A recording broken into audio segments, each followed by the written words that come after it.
solemn promise to the people of Ghana that if elected, he will not operate a family and friends government, and proceeded to add that his wife will not distribute contracts under him as president. Nobody has been able to deny that promise or that fact.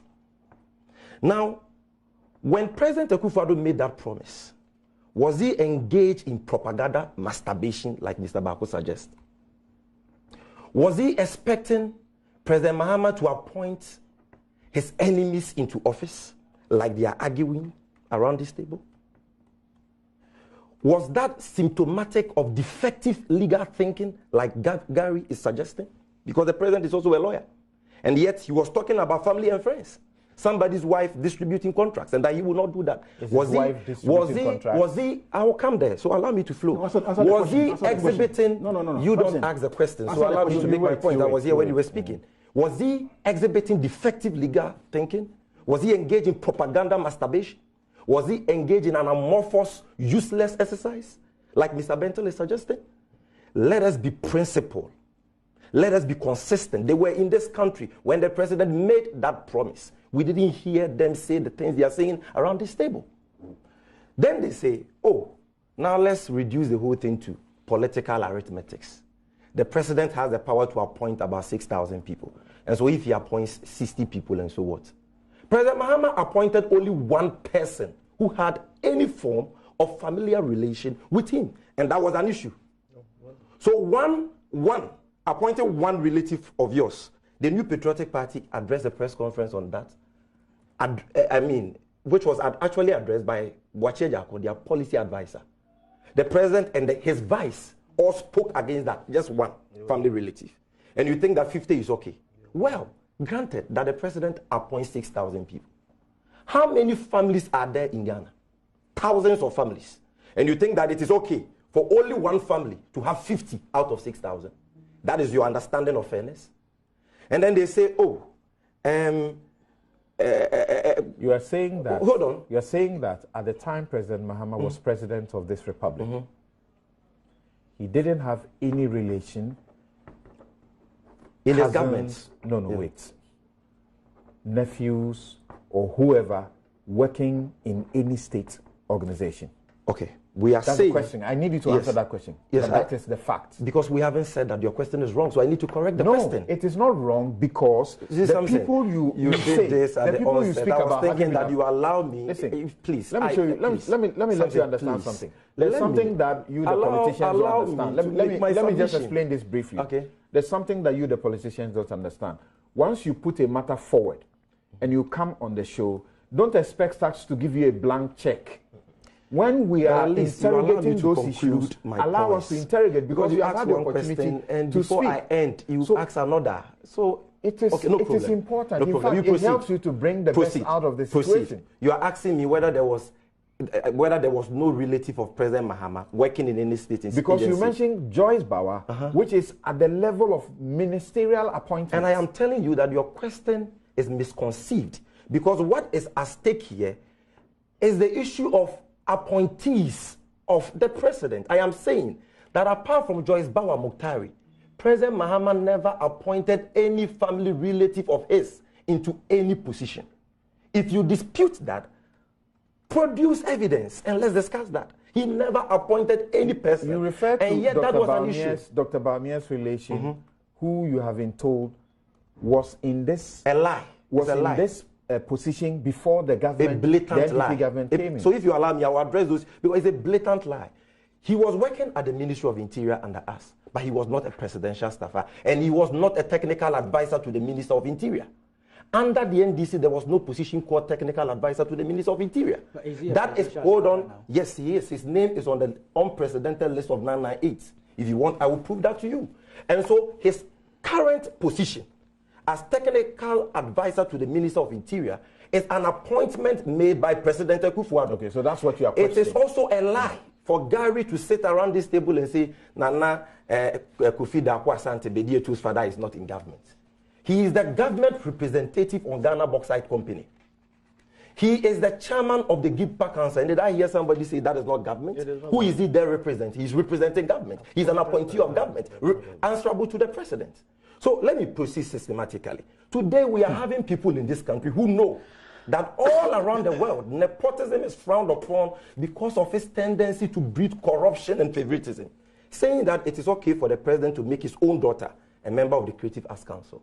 It is okay for President Akufo-Addo to dash a vast space dedicated for a duty-free shop in Terminal 3, built by President Mahama, to another daughter of his, without any transparent tendering process. How did President Akufo-Addo's daughter get that space? President Akufo-Addo gave a contract. I am saying. No, that's what you're saying. President Akufo-Addo I have not said that. That is your creation. That's what you said. No. He said he dashed. Yes, actually. of course. So gifts. Yes. That he gave a contract. Yes, and that is even stronger. The president gave a contract. The only reason why President Akufo-Addo's daughter is the one running that vast space as a duty-free shop is because her father is president. Because that space was not given to her through any competitive, transparent tendering process. If you know it, you can tell us. The Ghana Airport Company is watching. I am daring them, challenging them to adduce evidence that we went through this laid-down procedure of law to select her.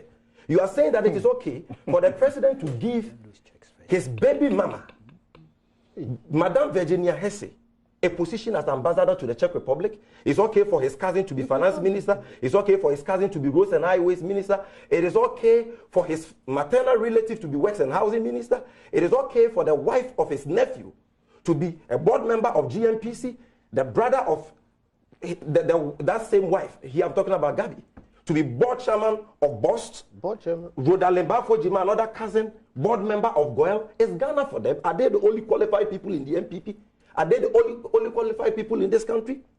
And then when we are raising these issues, okay, people oversimplify the issue. And I mean, we are all a family. We are related to each other. Why? Samuel Abujinapo is the president boy. We didn't mention his name. Mustafa Hamid used to work for the president. We didn't mention his name because they are rather the ones who are stretching this whole argument into realms of absurdity. Because we didn't talk about all those friends of the president. We are telling you that if the Bank of Ghana has oversight responsibility over the banking sector, and you have a co-founder. Data Bank is not licensed to the Bank of Ghana. Just be sure about that. Is it not a bank?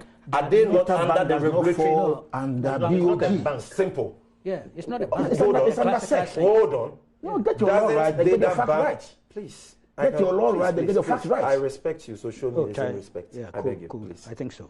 You see, Data Bank. Are we saying Data Bank is not a bank and doesn't fall within the regulatory functions of the Bank of Ghana? Is that what we're saying? It doesn't fall. It doesn't fall within, so it falls under who? SEC. Who? It's a finance house, SEC. SEC. It's not a bank, yeah. So it doesn't fall under the finance ministry. It's a finance company. That is what we can interrogate. Check this fact. No, but I know that the Bank of Ghana has regulatory functions over Data Bank. And for that matter, if Kelly Gajiku and all the other stuff I have mentioned... You're just being corrected. You should take that. No, that is what they are saying. But we that's need what to double you are check also saying. But I don't think that is true because I think that the Bank of Ghana has oversight over Data Bank. I will not accept that. But you see something? Look, they make the argument that we are engaging in tribalism and ethnocentrism. Yet, in this country, you had a friend of President Akufo-Addo, Professor Stephen Adey, who he has now awarded with 2 juicy positions. Board chairman of Ghana Revenue Authority Board and chairman of National Development Planning Commission. Is he competent? Oh, hold on. He came out and said this: President Mahama must stop the northern appointments. Mr. Kofi Bentil was in this country. Gari Nimako was in this country. And Mr. Baako were all in this country. All of them. I never heard any of them call Professor Stephen Adey to order. This is a man who lumped all people of northern descent, northern background, as relatives of the president. Today he has been given a position in this government.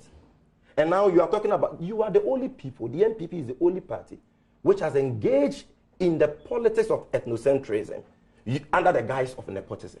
We haven't done so.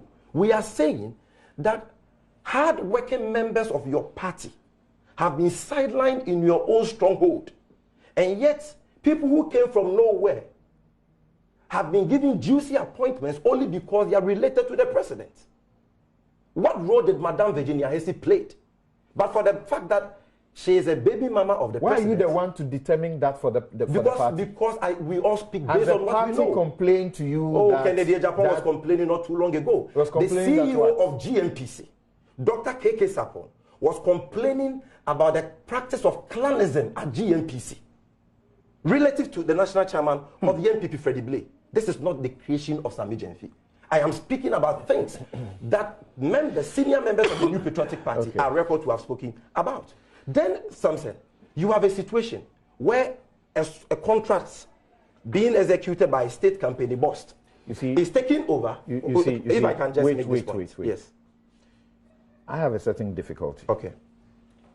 And my difficulty is this, that you just throw out allegations about people and how they may have procured a particular contract, and you think that is enough and that's it. All of us should take that. One example. The example of Stratcon Energy. You just referred to Stratcon. At the, is it the airport? I will put listen, all you have done is what the political parties you are good at doing, to say, I have made an allegation. Let the one who feels it is wrong come to proof. So what proof do you need? I have told you, Samson, you are a journalist. I have told you that we have given a state asset to the daughter of the president without any transparent tendering process. Transparent? Now yes. You're saying transparent? Without any tendering process at all. I am telling you that as a fact. My integrity is on the line here. You have a production team.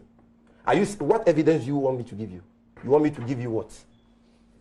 I have told you that a company associated to the brother of the president, Bonti's daughter is Adrena Kufuado. Her husband owns Stratcon Energy, a company with no track record in the energy sector. They have taken over a contract which hitherto was being executed by a state company, Boss.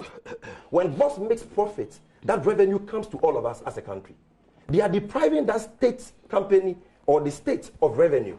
That revenue is now going into the bank accounts of a family relative of the president. And your point is that Stratcon Energy won that contract without any competitive tendering process. This one too, I am alleging here. My integrity is on the line. You can check if you say I am lying. Wait. I mean, because I don't get you when you say I should give you evidence. Hold on. When you say without competitive tendering process, are you saying they got the contract by sole source, or there was no contract nothing at like all? that. Nothing at all. How is that possible? Nothing at all. How is that possible? Were you not in this country? No. How was it possible for 11 contracts awarded through restricted tendering, or about 4 contracts awarded through restricted tendering to a company owned by ABJ to be sold? Let me to other companies. Let me make this disclaimer. Okay. That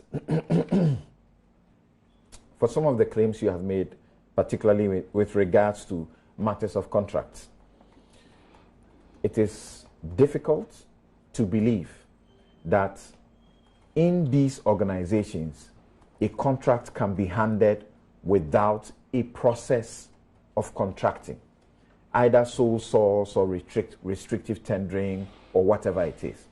To that extent, I will say once we are not in a position to immediately verify the claims you are making, we will not be associated with those comments. Thank you. What I'll therefore ask is that you don't proceed to continue with those claims. Okay. What I would say is this. Okay. I give you the next 2 minutes to finish up on your submission. I respect your disclaimer. I mean, you're entitled to that. The NDC as a corporate body has conducted its investigations. We stand by all these claims because they are factual and indisputable, and anybody who disagrees with that can adduce contrary evidence, or they themselves know what to do. But then again, how can we sit around this table and say that it is okay for oil funds belonging to the people of this country, which are supposed to be utilized for the benefit of everybody, to be given to the wife of President Akufo-Addo? Okay, that's another discussion. Hold on. It's the next discussion. You have an issue with everything. I will not be part of that discussion. But it is within. Okay, I will move to another issue. So then let me move to another issue within my two minutes. So Samson, number one, I have made a point that President Akufo-Addo promised not to practice nepotism. And we have every right to hold him accountable to that promise. because that is what we are supposed to do as citizens and not spectators. Number two, we have every right to subject him to the very standard he subjected President Mahama to. He is not a sacred cow, and we will not allow him to reprobate and approbate. Number three, we are saying that this unprecedented practice of nepotism he is pursuing is actually leading to a situation where Ghana is losing millions. Corruption is on the ascendancy. His ability to crack the whip on these people who are milking the state coffers dry has been weakened as a result of the family tie that binds him and those public officials together. And we are saying that if the United States of America can outlaw nepotism, something Mr. Bentil calls amorphous and yet agrees with us that an amorphous thing can be outlawed. If other countries, So can law, outlaw nepotism, yeah, we can do that. then the call by the National Democratic Congress that it is important for us to impose clear restrictions on the powers of the president to hire and fire so that that power is not abused. And so that at all times, the president and public officials will ensure an even distribution of opportunities and resources. That call is in order. They may disagree with it, but we know that majority of Ghanaians, including MPP faithfuls, agree with us. Okay. The nepotism is too much. It is breeding corruption, and it is killing the country. And people must have the courage to speak up, say the truth, be principled, be consistent. If you didn't condemn something yesterday, don't condemn it today. All right, because thank you. You will be exhibiting double standards. Thank you. That is all I have to say. Thank you very much.